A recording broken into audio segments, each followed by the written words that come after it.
Over the past few days, the issue of family separation has reached a fever pitch.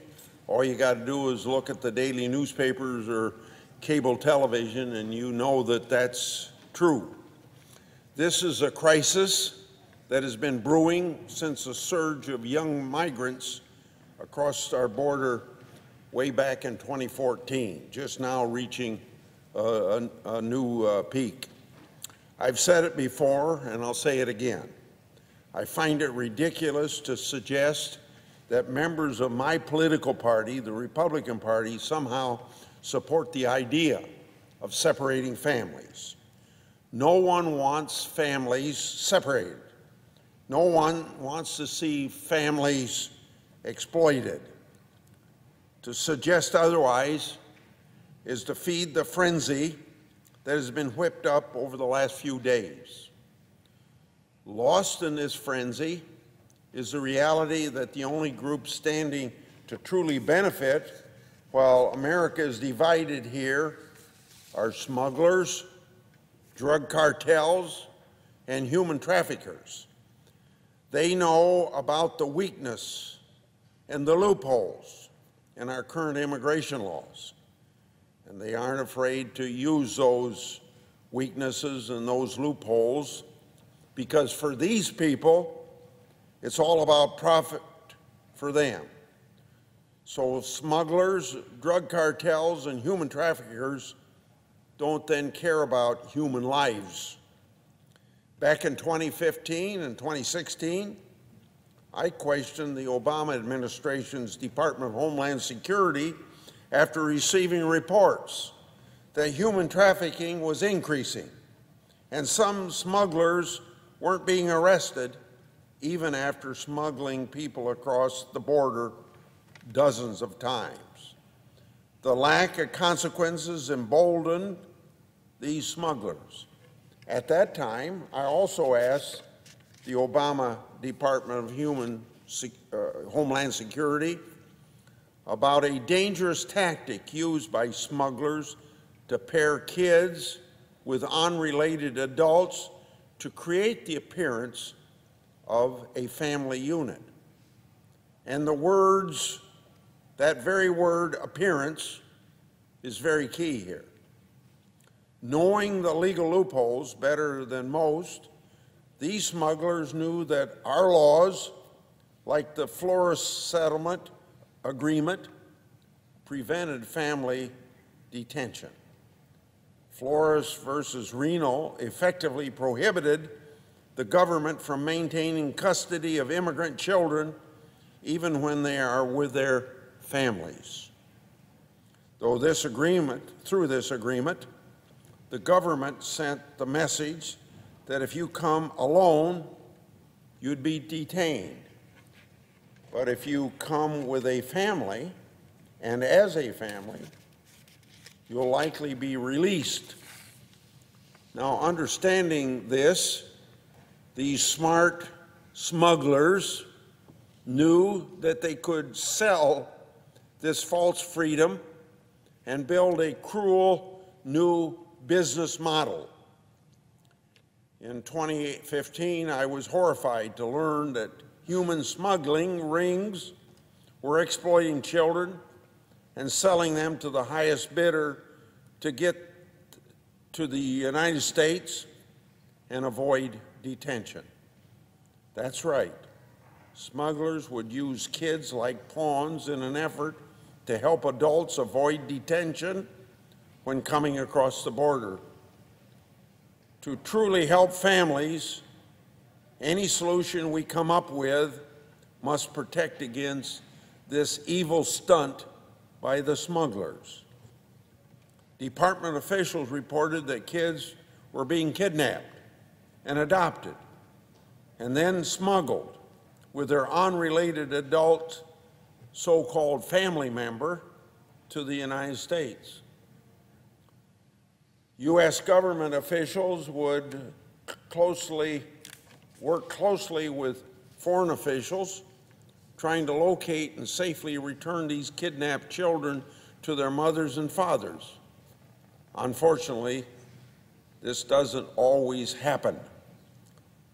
Just as one example, a woman paid a smuggling organization in Brazil $13,000 in fees to smuggle her to the United States. So she flew from her home country of Brazil to Mexico, where then she was paired with a minor child. She was then instructed to claim the child as her own upon arrival to the United States.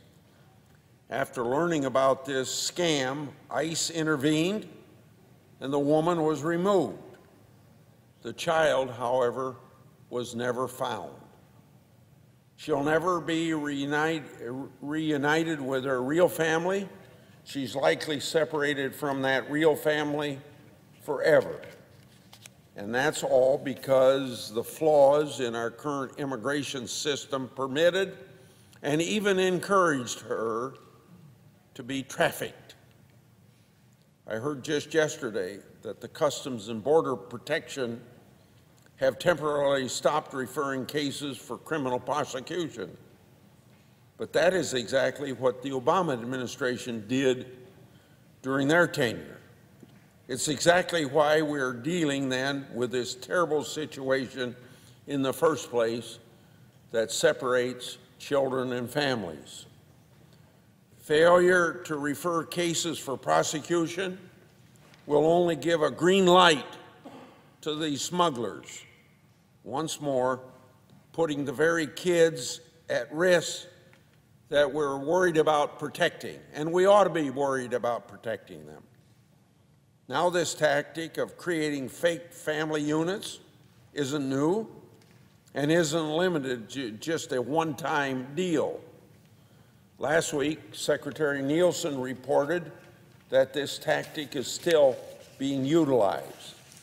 She stated that, quote, in the last 5 months, we have a 314% increase in adults and children arriving at the border fraudulently claiming to be a family unit. That is obviously of concern, end of her quote.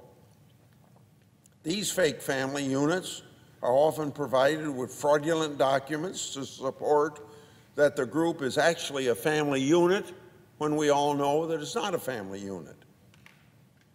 There's a whole industry that exists to create fake birth certificates and many other documents that show a family relationship.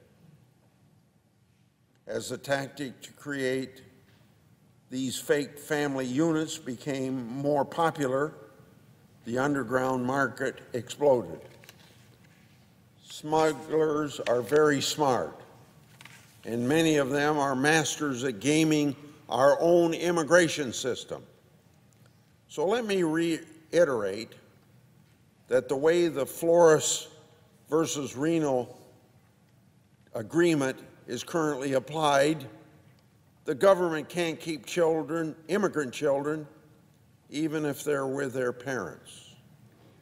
Flores discourages the federal government from keeping families together in Department of Homeland Security custody. If we remedy this situation, not only would we be able to keep families together, but we'd also be telling the smugglers who profit from this that their day of making millions of dollars off of the most vulnerable is over. And the most vulnerable are the kids that we're talking about aren't getting the protection that they ought to get when they're separated from their parents. So to me, the answer to this problem appears very simple.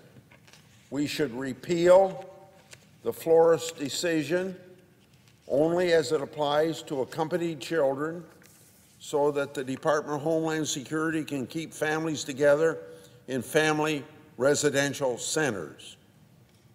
That's very simple, and of course that's very quick. That's why last week I worked hand in hand with Senator Tillis to produce a bill that would do just that. Senator Tillis's thoughtful bill, in addition to repealing parts of the Flores decision, would also allow more immigrant court judges to be hired and would provide that detained families have their cases heard first. Senator Tillis's bill would immediately end this crisis and wouldn't return us to the failed catch and release policies that even former Obama Department of Homeland Security Secretary Jay Johnson acknowledges as poor public policy. So I hope my colleagues will join with Senator Tillis and this senator to fix this problem. The American people are counting on it. Thousands of families are depending upon it. Thank you, and I yield the floor.